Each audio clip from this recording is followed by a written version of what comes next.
अरे च्यू चल, लेट हो रहा है, दुकानें बंद हो जाएगी। मुझे ही करनी शॉपिंग। अरे क्यों नहीं करनी, ईद है। क्योंकि आप तो हमें कपड़ा दिला दोगे और फिलिस्तीन वालों का क्या?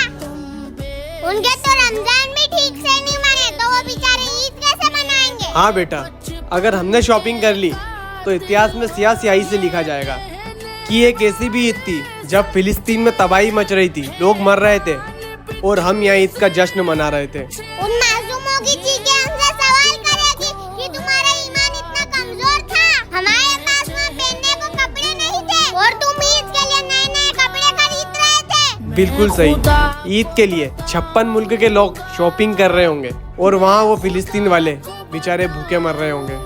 एक वो है जो हक पर चलते हुए जिंदगी कुर्बान कर रहा है और हम है कि उनके लिए दुआ भी नहीं कर पा रहे हैं। और हमारी ईद उसी दिन मनेगी जिस दिन फिलिस्तीन वाले ईद मनाएंगे। खुदा को बता